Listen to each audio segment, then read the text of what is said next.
Hello, beautiful people, and happy Wellness Wednesday. Welcome to the R&D show. We're your hosts. I'm Shad. I'm Ryan. And you're tuned into the one and only R&D show. Yeah. So it's Wellness Wednesday. Y'all already know how we do Wellness Wednesday. Mental health check-in. So we want to genuinely know how everyone is doing. And all you gotta do is drop a heart down in the comment section so we can check in on you. And you can also go into detail if you would like some feedback. So the green heart means that you're doing great. The blue heart means that you have some anxiety. The red heart is you might need some help. Okay, and we have the purple heart, which means you're doing okay. The orange heart, which means you're just blah. And then the brown heart, which means you're sad. So again, we have great, anxiety, help me. Okay, blah, sad. Check in with us. Yeah, Let us for know how sure. you're doing because we care about your mental health. And today as well as Wednesday. So hopefully you enjoyed the last video. If you haven't had an opportunity to watch it, make sure you catch up on what's going on at the R&D show. We would greatly appreciate it. We're gonna jump right into some topics. Jump right into it. We're gonna jump right into it. So I thought it would be very interesting because we talked about the Beyoncé impact, and I think that we all know that Beyoncé has a huge impact because she's a global superstar. You know, she is pretty much everyone's favorite artist. Without even saying, it's just the respect and the admiration that the music industry has for her, and this is why she's been crowned the Queen Bee. It was really because of who she is in the music industry, and it's just undeniable, so it can't be taken away. And it's not only who she is in the music industry, it's who she is as a person. Absolutely. You know, if she was some diva and some very unlikable person, I don't think she would get the same level of love, even though people have respect, but she's adorned by all. Yeah. So, yeah. So we know the Beyoncé impact. Yeah. But let's talk about the Taylor Swift impact. Oh, wow. Okay. Yeah. Because Taylor Swift has a huge global impact as well. You think about Beyoncé and how for so long no one was really on the same level as like a Beyoncé as far as the global impact goes. Rihanna is close, but Taylor Swift is the other side of that. Like, it's Beyonce and it's Taylor Swift. Yeah. That's how huge her impact is. And I don't think that we really understood or realized it up until like the last few years, especially, this year she's been talked about even more. Or should I say last year when she went on her tour, and she's still touring her Eras tour. She's talking about even more and just how she is selling out stadiums because the way that her stage is set up, in the stadium, Beyonce was just to the back. So all of that seating was covered with her stage, so no one can sit there. The way that Taylor's stage is positioned, it's in the middle, so the whole stadium can be sold out. So she's literally selling out stadiums. So she's like turning around, making sure she's like performing to the entire crowd, like a 360. So however her stage is set up, she's able to fill more seats. Okay, nice. She's able to fill more seats, and she's literally selling out stadiums.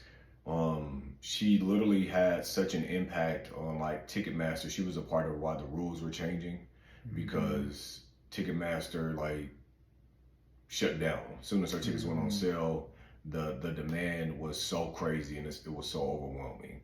But she has such an impact, and she's also a very likable girl. Like, she's just like how Beyonce is likable, Taylor Swift is the same way. So I can understand more now why her impact is so huge. Yeah, you see her at the award show. She's like the #1 fan of everybody. She's up there like clapping, dancing, singing along with people, just showing other artists love.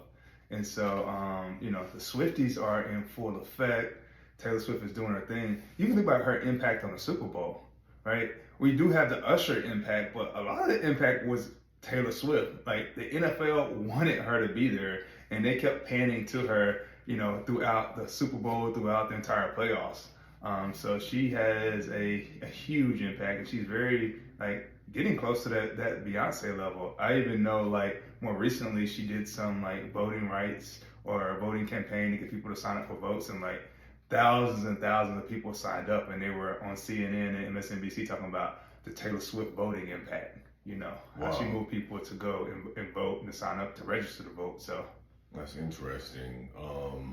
And it's a good thing. It's also a beautiful thing because she's still a young girl, and what should I say, a young woman. Mm-hmm. She's coming to her own since the 2013. It was the 2013 VMA situation with Kanye West, and some would say that that's what dubbed her the success that she has, is because it was some type of initiation, all of these conspiracy theories or whatever, and that's why she has such an impact. Part of the reason why she has such an impact is what some would say.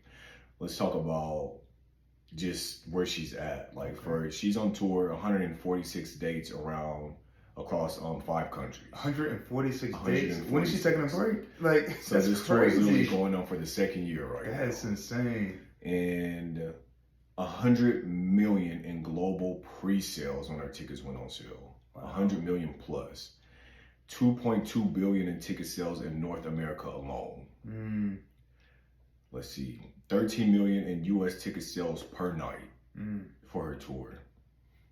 And 72,000 spectators per concert in the U.S. So 72,000 people to come. So 7,200,000. 7,200,000 people. Okay. What does that mean? 72,000? 7,200,000? 72,000, should I say. Okay, 72,000, yeah. And she's a billionaire. Because of her Eras tour and the success of it so far, she's now reached billionaire status. She's Time's #1 influential or powerful influential person, I guess, and #5 of most powerful women in entertainment or whatever the case may be in the world. So it's very interesting how so quickly she moved up the ranks. And I think right now she's sitting at 14 Grammys, I believe.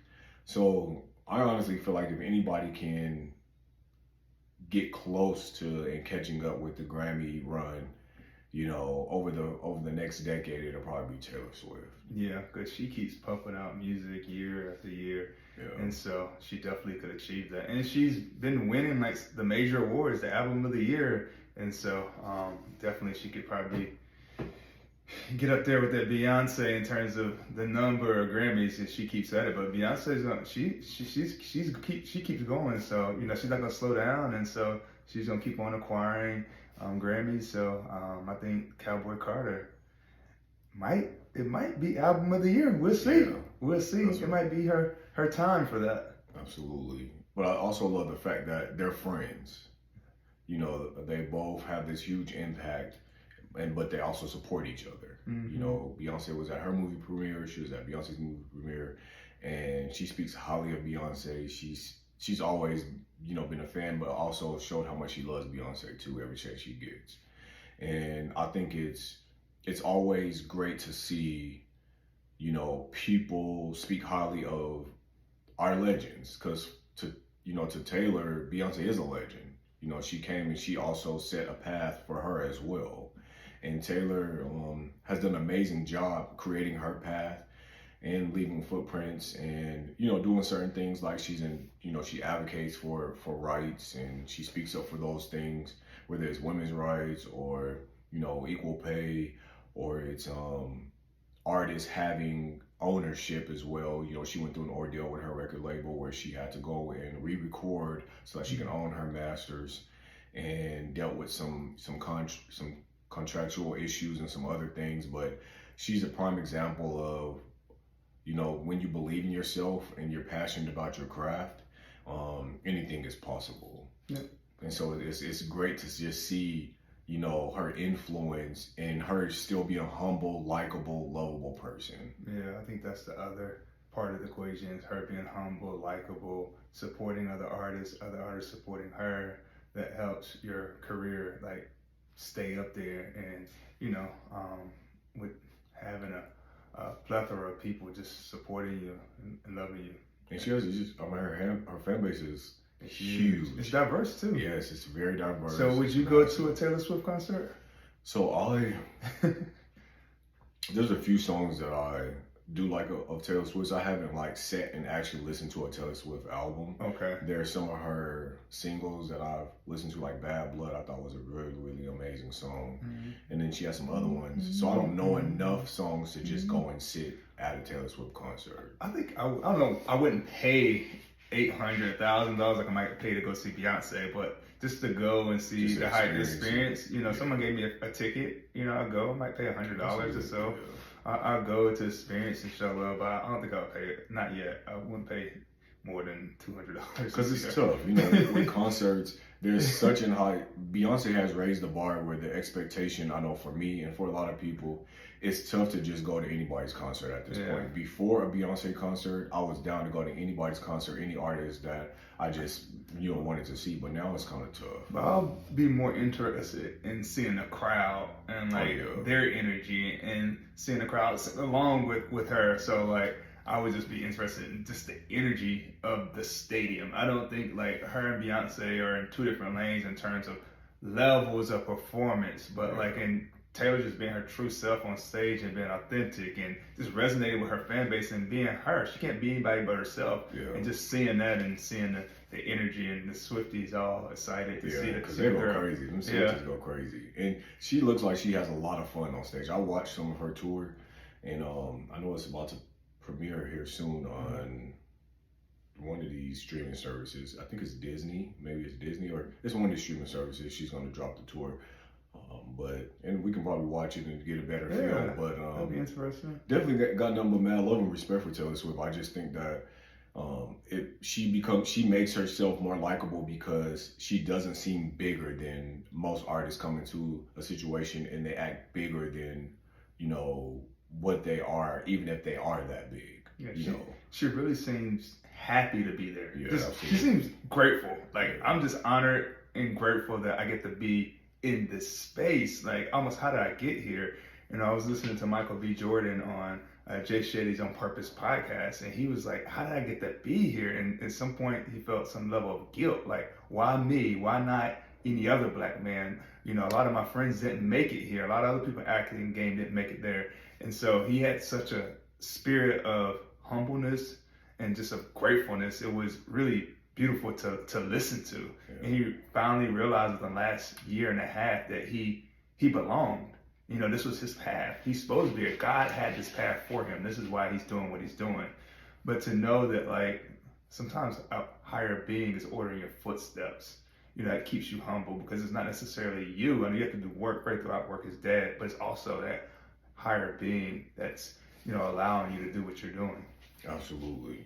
And while we're talking about music, I wasn't going to segue this way, but it might as well because we can stay in the realm of music. I wanted to talk about, I guess, the whole situation surrounding Beyonce's country album and the negativity that's surrounding it with certain people. Okay, tell me about it. So pretty much, it really started as soon as she dropped the country music.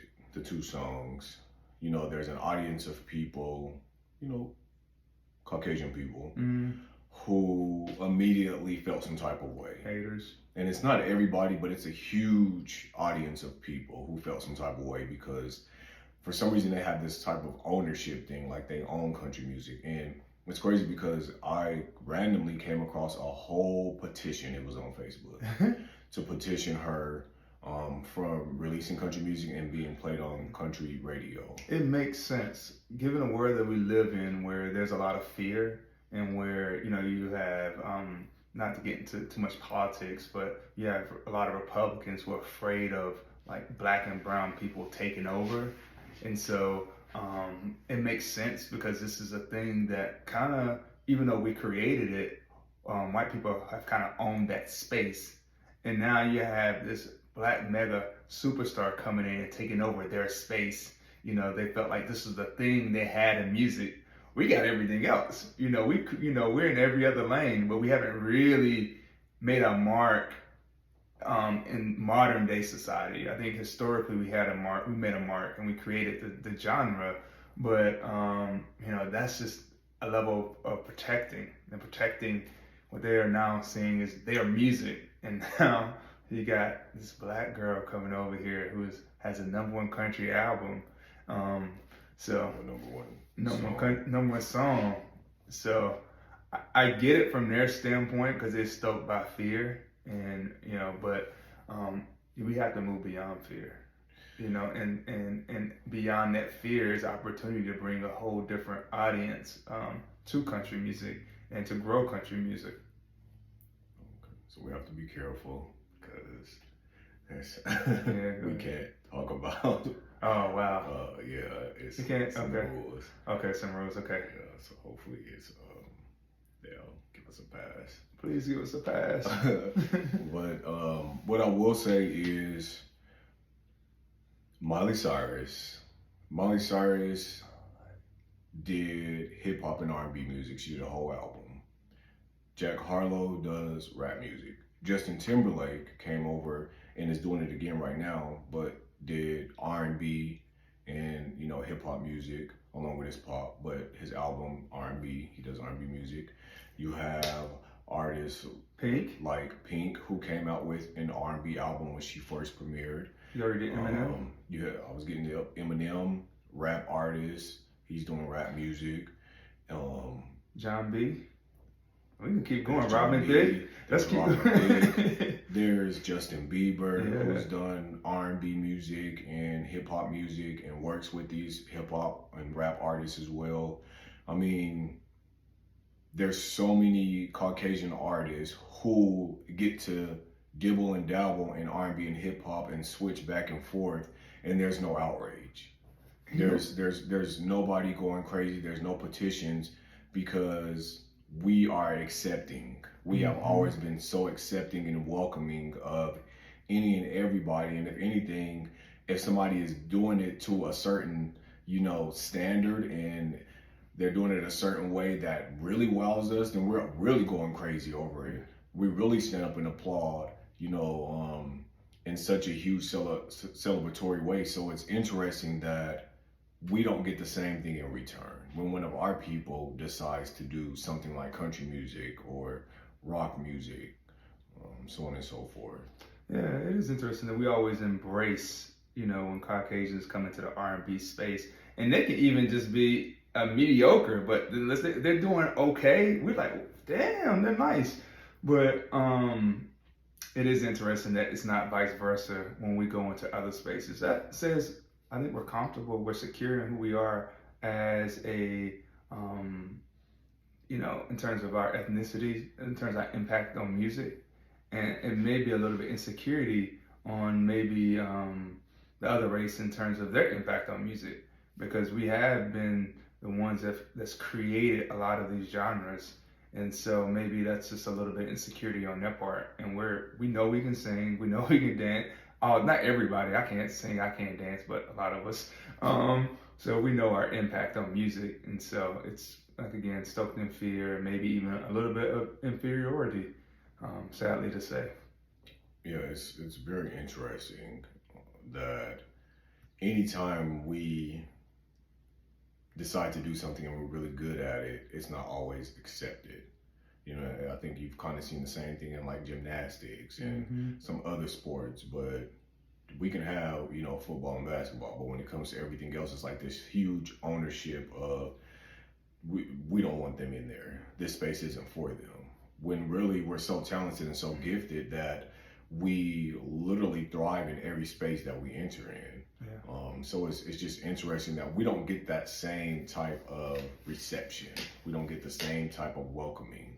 And I really hope that the CMA will open their arms and accept Beyoncé as she moves into this next chapter of her career you know, with her country album, that they will literally give her the respect, the airplay, the accolades, if deserved, you know, the celebration, whatever the case may be, that any other artist like a Carrie Underwood, Miranda, I mean, there's so many great country artists. Give them that same type of, give her the same type of attention and respect. You know, I hope so too. But she will not be limited by what they decide to do. No, not at all. You know, you think about in the UK, Texas Hold'em is still like number one. Yeah. It's like her top song basically of all time in the UK. You know, so like it's not gonna hold her back. You know, it's gonna be them not getting a chance to experience Beyonce. I mean, in essence, it's their loss. We know the magnificence of who she is and who God created her to be, and that you don't get a chance to share in it because of fear, because of racism, because of whatever it may be. It's really their loss at the end of the day, because ain't nothing stopping the Beyonce train. Yeah, Beyonce's gonna Beyonce. Yeah. Beyonce of the United States. Beyonce of the United States, Botus. Yeah, and that's just that's the truth of the matter. But I wanted to bring that up because I thought that was very interesting when I thought about the list of Caucasian artists that have done so well coming into a genre of music that is predominantly driven by Black people. You know what I mean? And with that, we still, you know, we played this music, like Christina Aguilera's Stripped album is like an R&B hip hop album, and it is amazing. And I just remember falling in love with that album, that entire album, and playing it over and over again. There were certain songs that I just really loved. And like you just said, like John B. Huge, you know, he had a huge album at one point in time that I remember my mom and them was playing out. Yeah, like people say. My mom and them was in love with that John B. album. I loved it. And I mean, even for sure. Tina Marie. Tina Marie, you for know, sure. Let's go back then. I don't even count her. Like Tina Marie is one of us. Man, like, I don't even see her. Vanilla Ice. So that's another person. Yeah. Ice, but like it goes, you know, back for decades of people doing the music that has been dominated by us. But as soon as we, you know, get into those areas, then it's a problem. But I think about the Richard Pryor, the Little Richard documentary that we watched, and how he would make those songs, and it would be his song, and he'll look up, and it'd be a Caucasian artist. Elvis being uncovered and then taking it to another level. Yeah. And he's not getting any type of royalty or recognition that you stole my song, like you're performing my song. So it's nothing new. Yeah. It's something that's always happened in the entertainment business, but it would be great to see, you know, a change. And hopefully, like Beyonce came in like a huge Titanic and sent a huge wave that is rocking all these other sailboats, so that people can recognize that there's other, you know, artists out here on these sailboats that are Black artists that do country. Hopefully this album would be that even more impactful, to the point where it just really opens the door in the eyes of everybody, and that acceptance becomes overwhelming for any and everyone. Yeah, and I also hope that it challenges R&B music, like, because country music is known for its lyrics and the soul and the stories in it. And our music, like in the 80s and the 90s, early 2000s, was known for the similar thing. But now we have all these, it's more about the catchy vibe, the catchy tune, things of that nature. So hopefully it'll take our like lyrics, our songwriting to another level in the R&B space. That's what I really appreciate, because I think 16 Carriages is from Beyonce. It's amazing. It's an amazing song. So, and it's just not, you know, and so. Yeah, so we're looking forward to Cowboy Carter coming out March 29th. So we just wanted to get in here and do a video, make sure that we checking in on y'all on this amazing Wellness Wednesday, and drop down in the comments and let us know your thoughts on some of what we talked about. You know, make sure you hit us with a thumbs up, a like, a share, and a subscribe.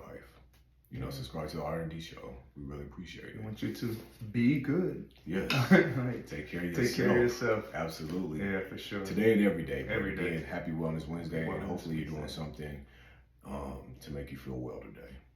Amen. All right. So until next time, take care of yourself and each other. Appreciate y'all. Peace out.